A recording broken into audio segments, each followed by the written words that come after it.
Alagoas registra quase 10 casos de nova síndrome em crianças e adolescentes que tiveram Covid-19. No Brasil, o número de casos está perto de 200.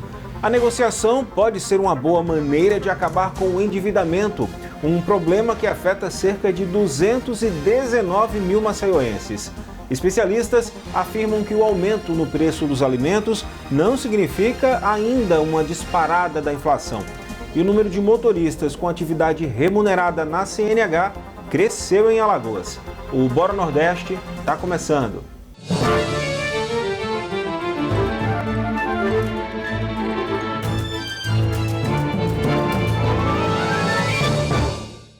Bom dia.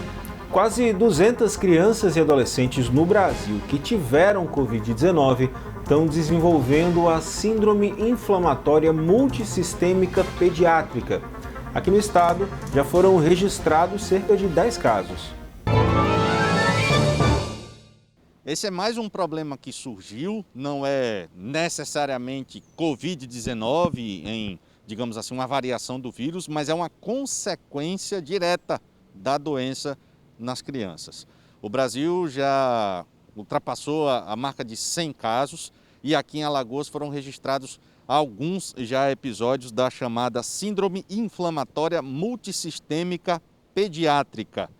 Para que a gente entenda melhor essa condição, a gente vai ouvir o Dr. Fernando Maia, ele que é infectologista, tem trabalhado diretamente nos casos de Covid-19 e está atento também ao que a medicina tem começado a observar dessa nova síndrome. Doutor, o que é que o senhor pode nos falar dela para o público que nos assiste? Bom, é uma consequência, uma sequela da Covid-19 que está aparecendo principalmente em crianças. Então, as crianças, desde o início da epidemia que a gente observou, que elas costumam fazer formas muito leves ou costumam não fazer quadros sintomáticos de Covid. A tendência é que eles façam infecção sem apresentar sintomas. Mas a gente tem observado agora, depois de algum tempo, algumas crianças têm apresentado esse quadro. E que é um quadro que preocupa porque ele pode causar lesões em vários órgãos diferentes, coração, pulmão, rins, vários lugares. Então é algo que ainda é uma síndrome desconhecida, a gente ainda não sabe exatamente como lidar com ela, não sabemos exatamente a causa. A gente sabe que ela está ligada à infecção por Covid-19, a infecção anterior faz com que apareça essa síndrome, e que a gente ainda precisa estudar um pouco mais. E mesmo aqui em Alagoas, nós já registramos alguns casos. Então é o que a gente precisa ainda estudar um pouco mais para tentar entender o que é que está acontecendo. Como é que ela se comporta, doutor?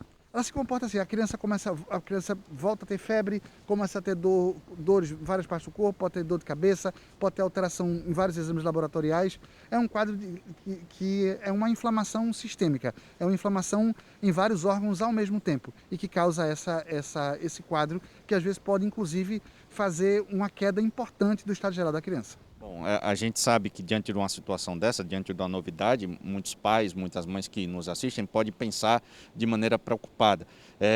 Ao perceber, o indicado é logo levar para o atendimento médico para se ter noção de um possível diagnóstico, né? Sim, com certeza. E quando levar a criança para o atendimento médico, é muito importante informar se essa criança teve Covid ou não, ou se os familiares próximos tiveram Covid, para que se possa pensar nesse diagnóstico e poder fazer o diagnóstico o mais rápido possível. Como o senhor disse, né? Às vezes a criança tem e às vezes está assintomática, nem sabe que tem e pode desenvolver esse problema e nem saber que teve Covid, né? Exatamente. Então é muito importante que se informe que se algum parente próximo, alguém de casa teve Covid, para que a gente possa pensar nessa possibilidade e poder fazer os exames direcionados para que se possa fazer o diagnóstico o mais rápido possível. Apesar de ser novo, já se tem pelo menos uma base de tratamento? Já temos uma base, assim, a gente trata as principais complicações, como do Covid também. A gente não tem, em relação ao Covid, a gente não tem um tratamento antiviral específico, mas a gente trata as complicações que aparecem, a gente consegue tratar todas elas e hoje já se morre menos de Covid do que se morreu algum tempo atrás, porque a gente já entende melhor como é que funciona, a gente já consegue se antecipar às principais complicações, a gente já consegue manejar isso muito melhor. E assim que a gente for conhecendo melhor essa síndrome nas crianças também, a gente também vai poder tratar isso com mais efetividade e que a gente possa abreviar esse quadro o mais rápido possível. Uma coisa que é certa, por mais nova que ela seja, como o senhor disse, né? A base para se tratar já se sabe, as complicações pontualmente são tratadas e a comunidade médica passa também a observar isso com outros olhos, né? Sim, com certeza. À medida que a gente vai aprendendo, a gente vai atendendo, vai observando, a gente vai aprendendo também, né? É a chamada curva de aprendizado. Então, à medida que a gente vai atendendo, vai vendo o que acontece, vai vendo as alterações, a gente vai aprendendo como é que se lida com isso. Hoje a gente já lida melhor do que lidava alguns meses atrás. Isso é bom. Então, mas a gente ainda precisa entender um pouco melhor como é que essa coisa toda funciona.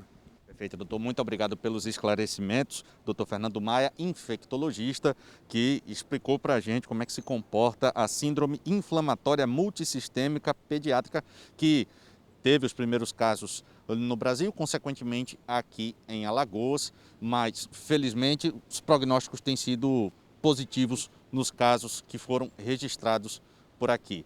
O reforço que nós fazemos é os cuidados preventivos contra a Covid-19, uma vez feitos, podem evitar que essa síndrome se manifeste nas crianças, porque ela é uma consequência, acaba sendo uma sequela do coronavírus. Então, todo cuidado é pouco quanto à Covid-19 e ao perceber esses inícios, né, o início desses sintomas, é importante procurar por atendimento médico para que não haja complicações junto aos pequenos.